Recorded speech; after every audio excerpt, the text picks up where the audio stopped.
Ang nakatubag luwas, ang wa katubag di malas. Magbalantay kanako ang Ginoo, wala nay magmakulang pa kanako.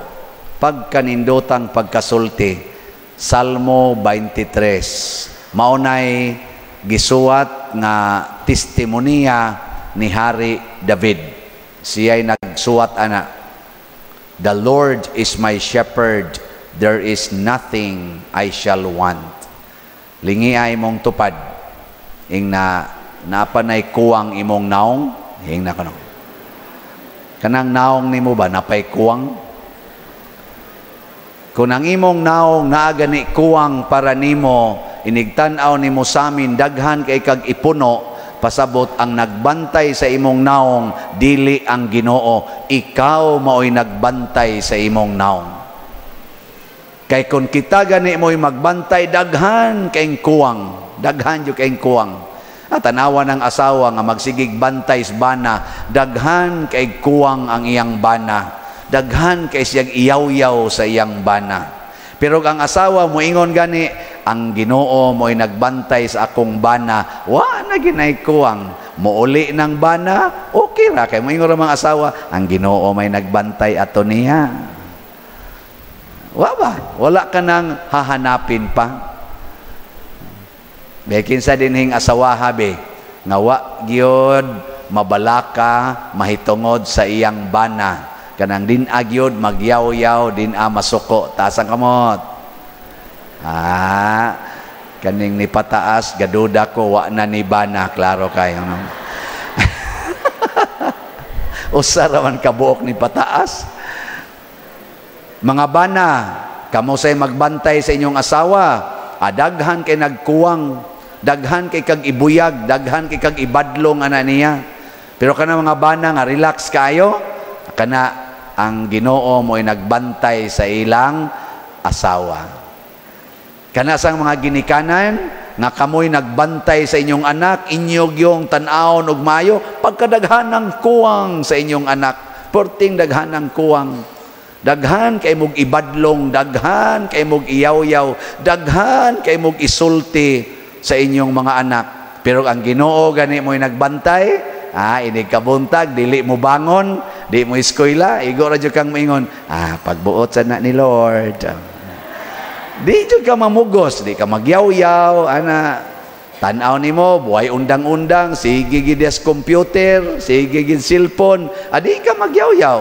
Moingon ra jud ka, bantayan ra nas Ginoo. Ano? Tanawa, di ba mo edad nag 20, wa gina ka graduate og elementary. Nya unsa may imong isulti, mo ka liwat na siya sa Ginoo. Nga naman si Kristo pag-anhis kalibutan, wa ka eskwela, way grado.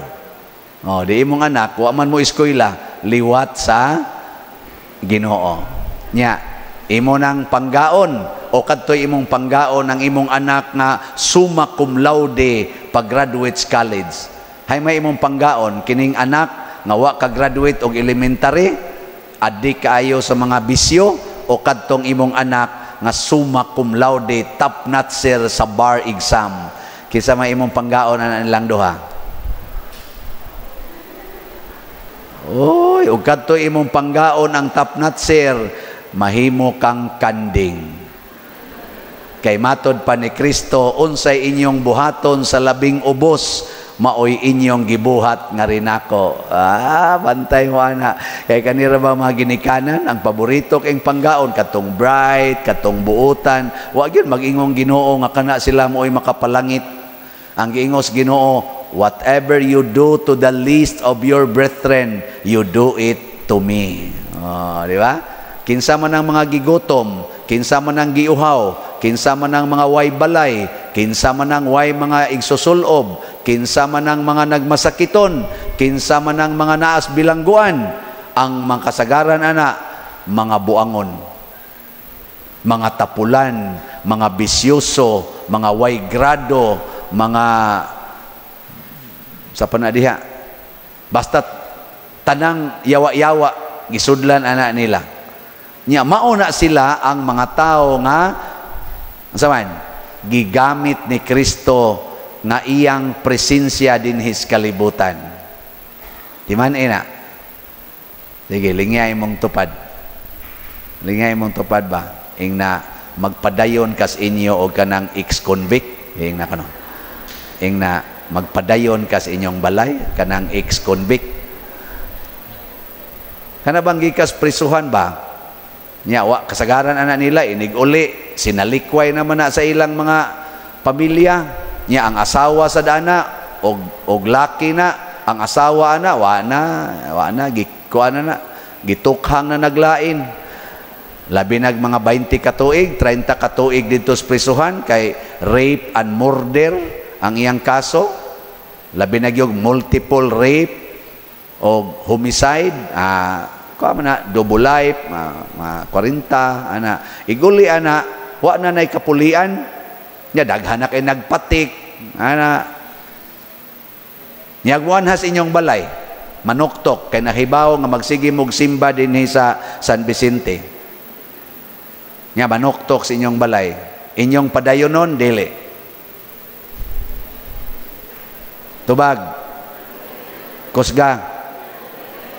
Kanang naghuna-huna nga udi madaoy ya dili pa dayonon mga kanding mo inig-abot sa Ginoo isip hari maglingkod sa iyang trono kaning atong image diri maglingkod sa iyang trono bahino niya ang mga tao duha ka bahin ang naas iyang tuo karnero ang dias iyang wa kanding kinsa maning nahimong kanding. Matod pa diri sa atong ebanghelyo, matag higayon nga dagdumili kamo pagtabang sa labing ubos inyo nang gibuhat nako.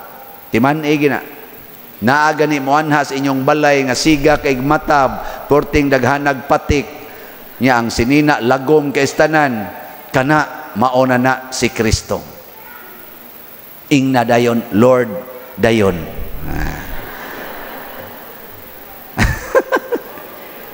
Kanang inyong mga anak, kamo mga ginikanan, kanang inyong mga anak, labi nagdako-dako inyong balay, nya naay koral, nya naamo na CCTV, unsa may kasagaran ninyong i-instruct sa inyong mga anak o kanang inyong mga katabang. Di ba, moingon man mo no, kita gani mog tao nga wa mo kaila, ay gyud pangabli ha, ay gyud pangabli. Basta wa mo kaila, pero diri niingon, welcome strangers. Di ba? Dumuduong ako og inyo kong gidawat sa inyong balay nahimong karnero. Nya niingon sa Kristo, dumuduong ako apan wa ko ninyo dawata sa inyong balay nahimong kanding. Natanawa, ingna nang imong anak, day dong kamoy mahibilin ros balay kay wa moy klase, kita gani mo og kanang stranger, padayon na gyud balay kay si Jesus na. Bekin saya mo todlo ana be tasa kamot. Sige na. Nay mga naong skanding ay wa gyud todlo na. Gusto gid mo makanding. Sige, testingi lagi ninyo, testingig todlo. Nya kana mga bata kay mosunod ra man gid na. Mga bata, oy asa gud na mahadlok.